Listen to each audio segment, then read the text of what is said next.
Welcome to our segment where we talk about theology. In this segment, I will be discussing general theological viewpoints.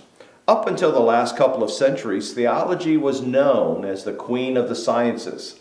The assumption was that since everything comes from God, nothing can be sufficiently understood apart from God.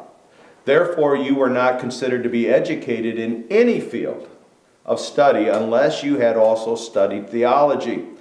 I wish we still thought like that, where theology was given its appropriate and necessary place. So what is theology? The word itself comes from the Greek terms of God, theos, and word or thought or reason, the logos part. So theology simply means that which can be said or thought about God, essentially the study of God. Everyone thinks about theology or talks about God in some fashion. Even atheists do, though probably from a negative vantage point. So here's the question we'll look at this week. How can I know God? And this is a very important point about what we Christians believe about theology. We can only know God from what He tells us. We believe in a revealed God. If God had not chosen to tell us about Himself, we would not know everything about God. He is so far above us in heaven that we do not have the advantage point to know Him without making Himself known. Look at it this way. Someone could drive by your house and know a little bit about you, like by the car you drive, the neighborhood you live in, or if there are children toys in your front yard, etc. However, people would not know you completely unless they actually talked to you and you told them about yourself. They wouldn't know what favorite thing you do, your favorite hobby, what you love the most, those kind of things they wouldn't know at all. It's the same with God. Well, we can know a little about God by looking at nature, that He's powerful by looking at the wind. We can know that He's creative by looking at different designs of creation. However, we would not know what He loves or cares about unless He tells us.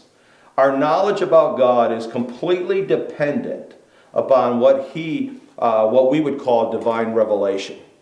Now, there's two kinds of revelation. There's general and specific. Now, let's just start with general revelation.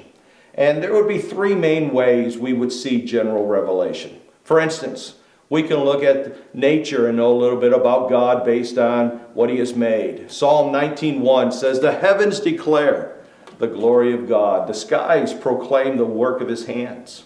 Another way we see general revelation is inside of human beings, since we are God's image bearers.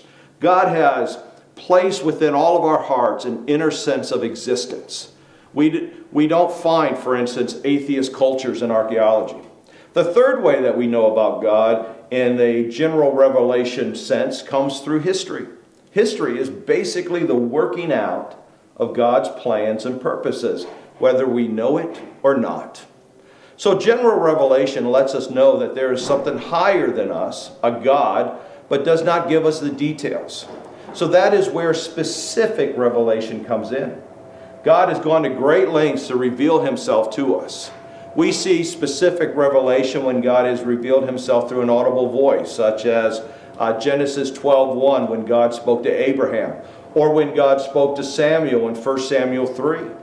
The second way that God has specifically revealed Himself is through dreams, such as He did to Joseph in Genesis 37, verses 5 through 11. The third way that God has specifically revealed Himself is through visions.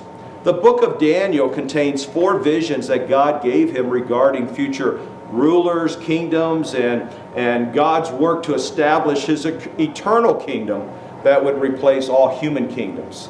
These came through, and what we would call these visions predictive prophecy. And I always say this, is that Christianity is the only ones that have predictive prophecy. Now, a fourth way that God has specifically revealed Himself is through messengers, such as prophets and angels. Mary, the mother of Jesus, received a visit from an angel in Matthew 1:20. The fifth way that God has specifically revealed Himself was through His Son, Jesus Christ. Now, Jesus was the ultimate revelation. Jesus Christ is the supreme communication from God and of God. Jesus is the second person of the Trinity. We can know God because he became one of us in the person of Jesus Christ. So we can know about God from both general revelation and specific revelation. Please remember that general revelation can help us know that there must be a creator God. However, only specific revelation, primarily through Jesus Christ, is the only revelation that allows us to know how to have an eternal relationship with God. I hope you've enjoyed this week's segment in Talking Theology, and I hope you look forward to learning more about this wonderful Creator of ours, our Heavenly Father.